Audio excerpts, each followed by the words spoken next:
No, the system is not fair. You have families waiting here for years and years and years for their mothers and grandparents to come to Canada.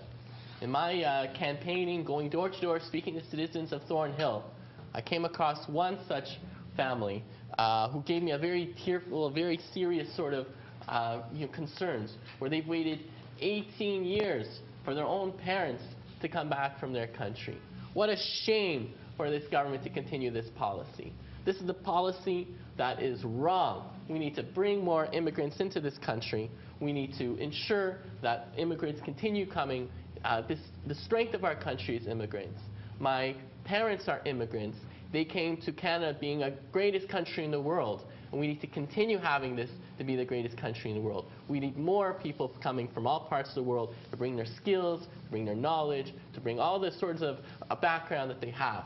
And also, I'm so proud of Canada having a wonderful multicultural sort of society where people can express their culture in their particular way. They can practice their religion and just be themselves. This is the kind of country that we need for the rest of the world, the sort of model that we need for the rest of the world. Immigrants are what makes Canada. We need to continue the flow of immigrants and make sure that we have services for them, make sure that they help get jobs in this country.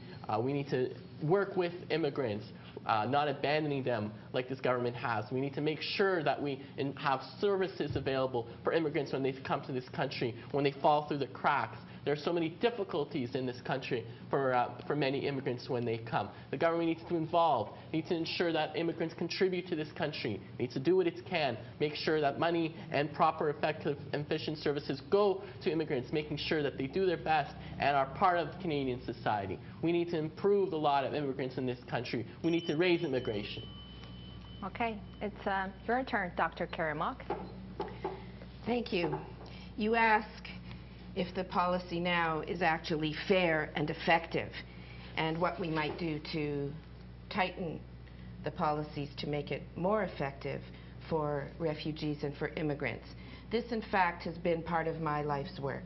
As one of the early founders of the field of multicultural anti-racist education, and as head of the Canadian Race Relations Foundation, my work was to expose the systemic bias that existed in the immigration policies and to help train the Immigration Refugee Board so that people really did get a more fair and balanced hearing. I agree with Simon that this system must be improved. For one thing, the Harper government is continuing to fear-monger about people coming to this country.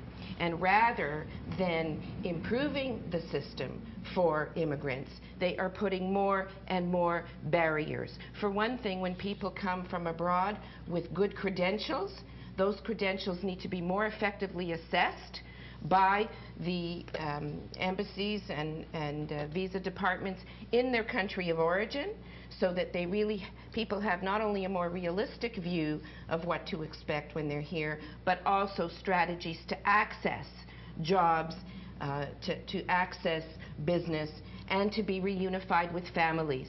It is an outrage that the Harper government has decreased the family reunification point of view.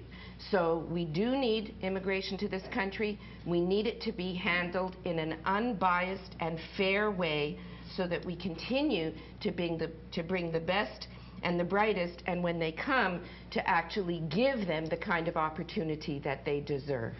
Thank you. Yeah. Thank you, Karen.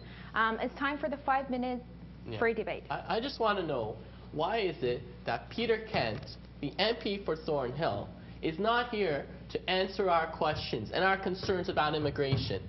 This is a real concern of mine. We have an election here. Canada is a great country. We have a wonderful democracy, and yet he does not want to participate in this. I think it's a shame. We need to hold a refugee policy and an immigration policy to account. We have not had enough services, enough support for immigration, for immigrants in this country. We've not had enough professional recognition of their credentials in this country. And I want Mr. Kent to answer that question. Why has he not done enough for immigrants of this country? Why has he not ensured that we have more language instructor for immigrants? Why has he not ensured that education is not set up for immigrants? Why is it that somebody who is a dentist in their own country, when they come to Canada, they need to spend $100,000 to go to a school, become a dentist here? Why is that? I want Peter Kent to answer these questions. He's not here. I will let the voters make the decision. Actually, you're right on there, Simon. Mr. Kent wouldn't show his face here because he has no answers for that.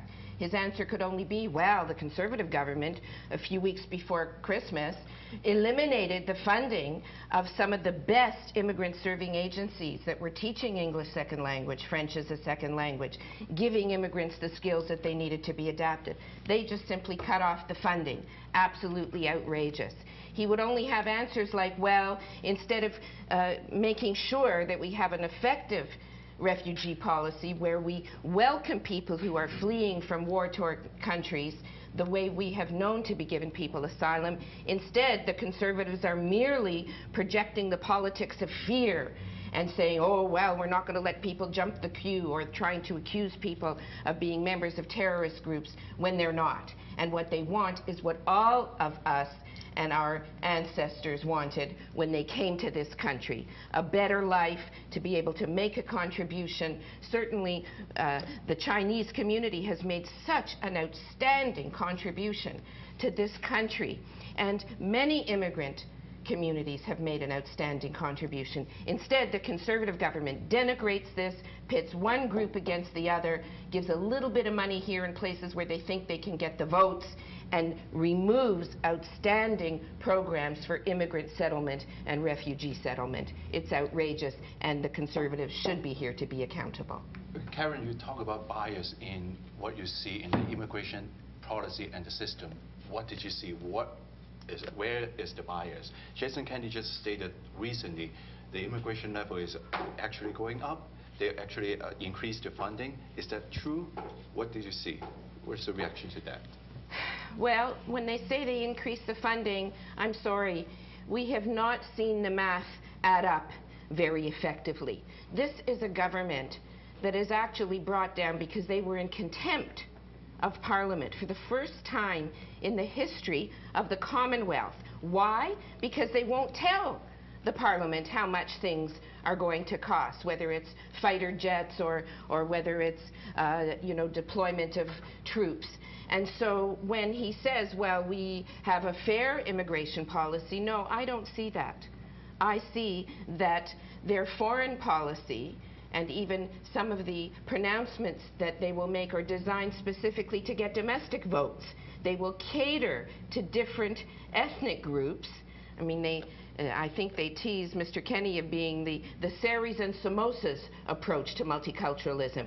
Give some advertisements into all the ethnic papers, find out what different ethnic groups think is important, say different things to different groups in order to get the votes, but we don't see that translated into action. Yeah.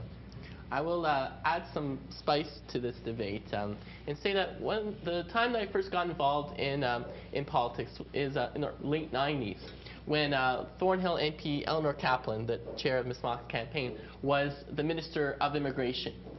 And at the time, the Liberal government, under Thornhill MP Eleanor Kaplan, put a head tax on Chinese immigrants, so they have to pay a certain amount of money just to stay in this country. This head tax was put forward for 100 years and continued into the 1990s under Thornhill MP Eleanor Kaplan, the Liberal Member of Parliament. So I applaud the new positions of the Liberal Party, but I have to say it's not been the positions of the Liberal Party forever or for the last 20 years, for instance. The NDP has always been for immigrants. We are for Jewish immigrants coming to this country. We are for all immigrants coming to this country. Thank you very much. I'm sorry, Karen, but I'll get back to it. I can't let him get away with that, so I'll get back to it.